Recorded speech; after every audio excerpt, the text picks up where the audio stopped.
Listen up, guys. On top of Gfuel becoming devil hunters via the new Chainsaw Man energy formula, they've also become rogue ninjas. There's a Akatsuki flavored energy formula that you can purchase using my affiliate link and discount code down in the pinned comment and the description box. This is not a sponsorship though. If you do purchase something, use my link and discount code, I do get a small kickback, and I am an avid user of Gfuel. I'll usually mix it in with non-stimulant pre-workout, since Gfuel does have just enough caffeine to get you going for a day, usually around 150 milligrams per serving. And these are two of the tastiest flavors that they've come out with, which is saying a lot because I love their Duke Nukem flavor that they had a few months back. However, you'll also be able to get some really cool anime themed merchandise, as well as energy tubs and different energy formulas of different anime to choose from. Dragon Ball Z, Naruto, My Hero Academia, Mobile Suit Gundam, Attack on Titan, and so many other series are available on the website. And best of all, unlike a lot of other energy formulas and drinks that are out there, there is zero crash because there's zero sugar in this one. Two really huge selling points of why I personally support Gfuel. In typical anime fashion, I am going to need you guys to send me your energy by clicking the affiliate link in the description and in the pinned comment, so you can buy whatever anime themed product you want. It doesn't have to be Naruto, it can be whatever anime strikes your fancy. And when you do so, make sure to use my promo code KAGE to get yourself a discount.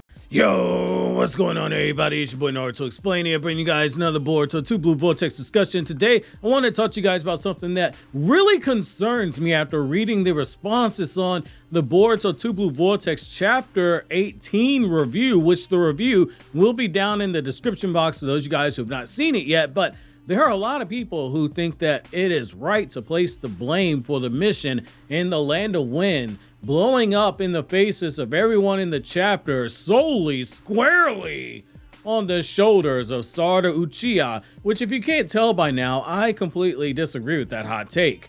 While Sarada isn't without blame per se, I don't think it's right to place all the blame on her or to call into question whether or not she's been competent as a shinobi, which is why in today's newest Naruto Explained video, I want to go into detail about why this whole argument is flawed in my humble opinion. And I ask that if you are someone who thinks that she deserves the lion's share of the blame, please watch until the end of the video and tell me what you specifically disagree with, and if possible, give me the timestamps in case I read this a few days after you leave the comment on the video itself. So, Sarada Uchiha, in my opinion, should not be blamed for the failure of the mission in the Land of Wind in Boruto 2 Blue Vortex.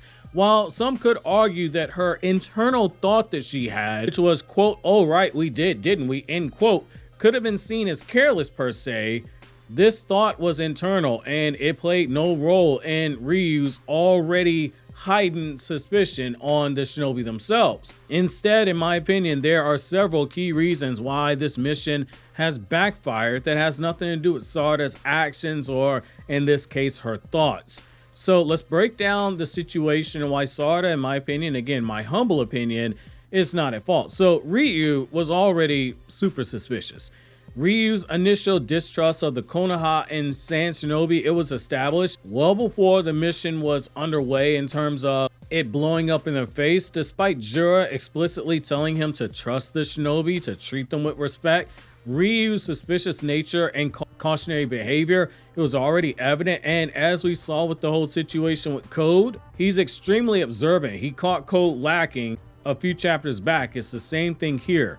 Mitsuki, someone who is highly perceptive and extremely logical. He observed and pointed out that Ryu had been playing them from the very beginning. This suggests that Ryu never fully trusted the shinobi regardless of their actions or their statements. With the Iron Sand having that emotional sensory ability per se, where he's able to pick up on things like Yodo's bloodlust, it was unknown to the shinobi team at the time, and it played a critical role in Ryu's awareness of their deception. This ability was never disclosed or hinted at in universe prior to this mission to those shinobi, meaning that neither Sarada nor anyone else could have accounted for it being a problem. Ryu was using his ability to gain an edge over the team, further confirming that his suspicions were not triggered by Sarada's internal thoughts or her actions, but this was already him being vigilant and paranoid by nature.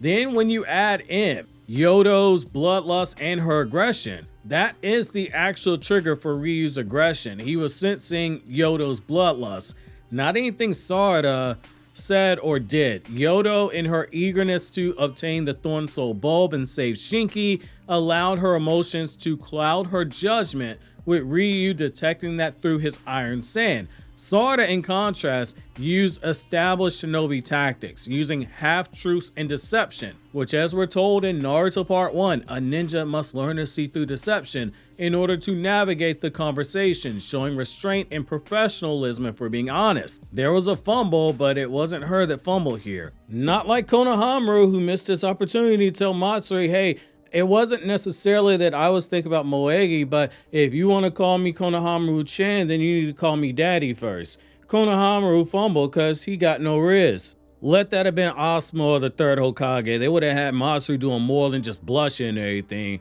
They would have had Matsuri wrapped around their finger. Konohamaru's the one that fumbled at the 1 yard line. Sarada, on the other hand, we can't necessarily say that about her. Ryu's iron sand, it was spreading. By the time that Yodo had acted, Ryu had already activated his iron sand, spreading across the battlefield, allowing him to monitor and manipulate the situation. This indicates that he was preparing for a confrontation, further proving that he was suspicious from the start and not misled by any of the specific actions of someone like Sarada. The element of surprise, that was compromised. Ryu's iron sand, that technique used to sense emotions and control the bodies. It was what forced Sarada to attack Yodo against her will. However, Araya's jutsu prevented any harm from being done. This incident further demonstrates that Sarada was a victim of Ryu's strategy and circumstances beyond her control, rather than her being the cause for the mission's failure. Everyone was in the process of getting controlled at that point. What Ryu did was no different than a puppet master using, say, chakra strings in order to control the body of someone. Instead of using chakra strings, he just happened to use the iron sand, which is consistent with what we know that Shinki does. Everyone got caught slipping. That's why Mitsuki, a literal genius, saw this and went, oh my god, we got played. And that makes the irony of the whole situation extremely humorous, because the non-shinobi caught all the shinobi slipping, and a couple of chapters prior to this, Konohamaru was giving out orders and telling the Sand siblings, hey, don't let your guard down, don't mess up the mission. Everyone fumbled despite Konohamaru's warning. When you get into shinobi tactics and Sarada's actions, it makes even more sense as well. Sarada adhered to the established shinobi tactics throughout the mission. Her use of half-truths to deceive Ryu was both appropriate and strategic. It is important to note that deception is a cornerstone of shinobi operations, and Sarada executed this very well under pressure. However, Ryu's unique abilities and pre-existing mistrust, it rendered even the best tactics ineffective. And in choosing to take in the approach it did, what the story ultimately did was it allowed us to see that these Shinju are evolving. While Matsuri might still be in her feelings for Konohamaru, and she might be able to get talked down if Konohamaru ever learns how to talk to a female, what we see with Ryu is that Ryu is capable of coming up with a strategy, following his gut, and then pulling off said strategy and deceiving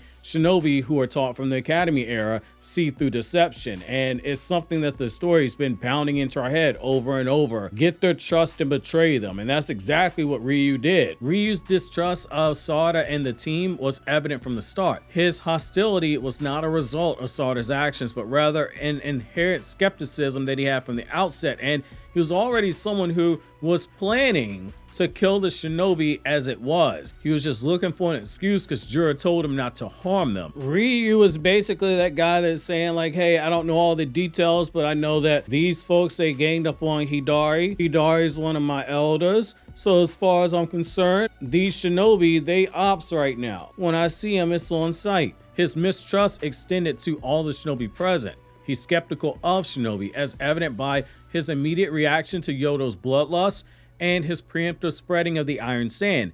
You also have to look at the accountability for the team as well. If blame is to be assigned for the mission's failure, it should not fall solely on Sarada alone. The mission was a collective effort. the factors played significant roles in its outcome. Yodo's impulsiveness was a big thing. Her bloodlust directly triggered Ryu's aggression. You also had the factor of lack of intel. The team was unaware of the Iron Sand's emotional sensing and manipulative capabilities. Had that been something that they'd known, Yodo and Araya would have disclosed that beforehand, and Yodo would have known to keep her emotions in check. That makes it impossible to plan for contingencies. Ryu's personality, his distrustful nature, his advanced preparation to counteract the Shinobi team, they were significant obstacles that no one single team member could overcome on their own. That's the whole purpose of having teamwork. Like, I get it, everybody wants these one-on-one scenarios. Again, Naruto's always been a series for the most part, outside of the fights that have the highest impact in terms of emotional payoff, like Itachi versus Sasuke, Naruto versus Pain. The majority of Naruto fights are people ganging up on people. Teamwork is a critical aspect of it. So when there's success, or in this case where there's failure, the failure is on everyone. I get it, Sarada is Sakura's daughter. There's some Sakura derangement syndrome going on. Never thought I'd have to say this in 2025. I'm not the biggest fan of Sakura's character, though I do think the hate is overblown. And I think that by extension, some of this has been shifted over to Sarada because she's Sakura's daughter. Just gonna say it for what I think it is. Bias disclosed, even though Sakura is not one of my favorite characters. This makes even more sense when you look at Sarada's professionalism and her resilience. Sarada's conduct during the mission, it demonstrates her professionalism and her resilience in the face of these unforeseen challenges that everyone was caught off guard by. Despite being manipulated by Ryu's abilities, she maintained her composure and was thinking in the team's best interest, even though she had a lack of time to counteract and had to rely on Araya's intervention, which is fine. Teamwork is a cornerstone of the Naruto franchise in of itself. In conclusion, I'll say this: Sarada's actions are not the cause of the mission's failure. Ryu's pre-existing mistrust, unique abilities, and Yodo's bloodlust were primary factors that led to the team being compromised. How they bounce back from the situation, that's going to be the tell. Sarada's internal thought had no impact on Ryu, who was already suspicious and already planning to use the Thorn Soul Bulb to confirm his suspicions about the Shinobi. Her adherence to Shinobi tactics, it reflects her competence rather than her negligence. Blaming Sarada for the outcome ignores the broader context of the mission and the uncontrollable factors that contributed to this failure, in my opinion. If you enjoyed this video, obviously consider subscribing and clicking here to check out this video from my Naruto Explained channel, or click here to watch this video from my Anime Explained channel, where I talk about non-Naruto content in the form of video essays, explained videos, and so much more.